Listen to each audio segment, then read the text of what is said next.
Hatch is a tough circuit to run a meeting on. Alton Park, with its twists and turns, it's a huge place. So we look forward to seeing everybody there. We know we're going to have full bliss of you. If you want to go to Alton Park, get your entry in soon as possible, because no prisoners will be taken. Away we go then. Who's going to hook up? Woodall makes a poor start. He does not like getting this thing off the line. Looks like Dan North and Jake Cordy, though, do get the thing off the line very nicely indeed, don't they, Bradley? Yeah, that's right. It's Jake Cordy, number 53, leading the way there. It's from pole position, wasn't he? So Jake Cordy, pole position, hold shot, leading the way. It's all good news for as we go in towards Druids. But number 39, Daniel North, right there with them. And Sean O'Hara, I hope you mentioned Sean O'Hara's name. He's out in another class this weekend as well, isn't he? So certainly getting in the track time. A little bit of a move there for 6th position. It's not quite seeing numbers from this distance, unfortunately, but certainly very close as going towards Graham. Lots of jostling for position all the way down the order. But Jake Corty, number 53, leading the way. Interesting to see the shadows getting very long here. It's one of my memories of racing this second, going down the back straight and seeing the shadow of the bike trying to overtake you before you realise the bike is there, actually.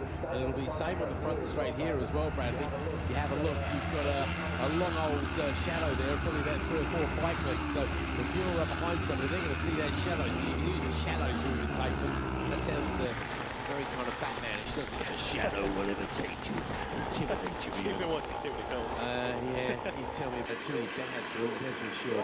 Right, up the top we go there, around Druids. We come down, everybody's safe so far. And I tell you what, it looks like Mr. North has said, I want to win this one. Oh, here comes Woodall, though, up to 3rd place.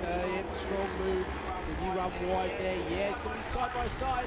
I'll tell you what, up the inside of Mr. Woodall there, I think is that O'Hara, I think it is, who's holding on to it only just though, because Woodall's going up a couple of places that time after that poor start. So Pete knows how to win races, knows how to win championships. He's racing a number of classes over the years, including power bikes. Spends most of his time these days in the MZs, but he's taken to these fantastic 500s very well indeed. As he comes down the straight, he's using the shadow to intimidate O'Hara in front of him, and strong under the brakes. He's using his braking power to intimidate him, that's for sure. So Woodall safely up there as Corty continues to lead North now. Up the top they go. Corty from North.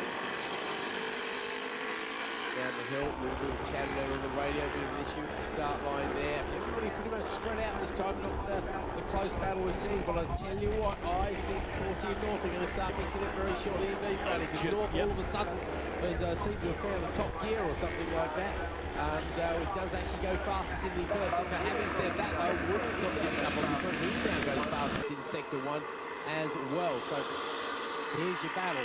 It is Corty, North, Woodall, then O'Hara. Let's see if O'Hara can fight it looks back. like Daniel North is going for the inside here and trying to get a run on the number 53 of Jake Corty. Of course, been leading the race from start to now, but Daniel North wants a bit of that race lead, and he's looking at the inside, not quite close enough, but Pete Woodall on the brakes is so impressive. Isn't he? Into that hill. Wow, I tell you what, he nearly gives him a little bit of a rub there. Rubbing might be racing, but when front meets rear, it's usually the front that loses. So Pete knows that all too well. As we get a move up there at Druids Hill, that has indeed come off there for Corty on North, wasn't it? Yeah, so North on Corty. Down the hill we come. Woodall strong on the brakes there, can't quite close. O'Hara trying to hang on to this mix. Having a bit of a lonely Billy No Mates race there in 5th place at this early stage. It's Richard Blunt. But Sean O'Hara is trying to get on the gap. I tell you what, he's closing that gap actually. I wouldn't be surprised to see it's a PB that time. Fastest lap of the race has gone to Woodall. Now the lap record at the moment as it stands is a 56.190. So Woodall into the 56.8 this time, so he's clearly on the pace there.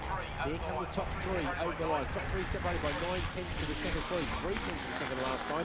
Goes out 9/10 for the top 4.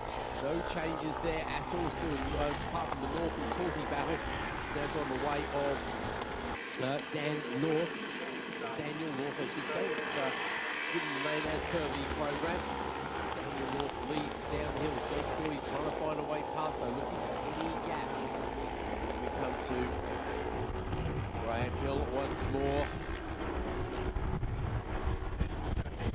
And in towards 13th there, but sorry, just forgot that. You're right. that's why I was watching the leading three there. I think O'Hara is with personal best in the first sector actually, and well, the man in front, Pete Woodall, isn't, but of course Pete Woodall is the quickest in the first sector so far, so it's all relative to the individual riders, but certainly we can see that Sean O'Hara is personal best in that first sector, and it's almost going to be three wide here as you come across the line. That's Daniel North leading the way at the moment, Pete Woodall on the inside, Jake Corty on the outside, and first to third in one foul sweep, and Pete Woodall goes from third to first.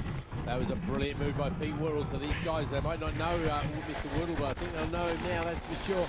Pete Woodall loves to take over gold medal in another class, that's for sure. Down the hill he comes, he's leading. So let's see what sort of battle we're going to get here. It's going to be Danny North there in second place.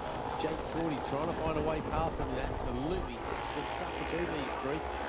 And fastest sector time there, fastest lap, sorry, is still going to Pete Woodall, but the fastest sector time was O'Hara, Sean O'Hara behind, but now it's Mr. Woodall. Now he's got the front, he's making the most of that empty track in front of him. Don't think back markers are going to be an issue. You're only going to have one lap to go when the checkered flag comes out. The slowest back marker just went across the line. They've got a reasonable gap here, but that slipstream effect coming into play again.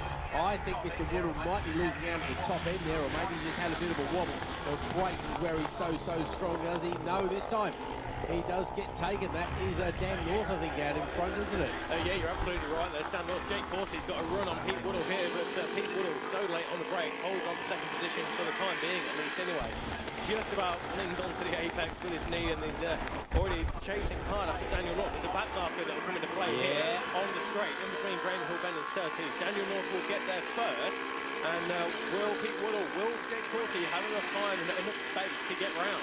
No, that's definitely an advantage there. For horse driving, the back marker does stay well out of the way. Fair play. I don't think he was expecting that sort of pass. A few other good battles going on right down the back of the field there. We can see a couple of the rookies arguing over the minor placings, but that's not where the action is. It's going to be North Woodall and corner heading towards us. It's all going to chop and change this time. North with the fastest sector time. That time in the first sector and over the line, it is indeed Daniel North who takes the checkered flag ahead of Jake Cordy and Pete Woodall. So fastest lap that time to Daniel North, who doesn't quite beat the lap record, but nonetheless it's still a very good time in. And of course these guys are in different classes as well. So we do forget this thing with the classes, of course. But North, who's in C2, in theory has a disadvantage to Corty. But Corty there in C1 takes second place ahead of Woodall. Sean O'Hara next, then Richard Blunt. There's Gary Derling up next on the 1-2-1 machine. And behind him it is, let's see, Gary Derling. Then it's Louis Kershaw, 23 machine. Now, so this is where the spot prize is going to become difficult because Louis wasn't in the first race.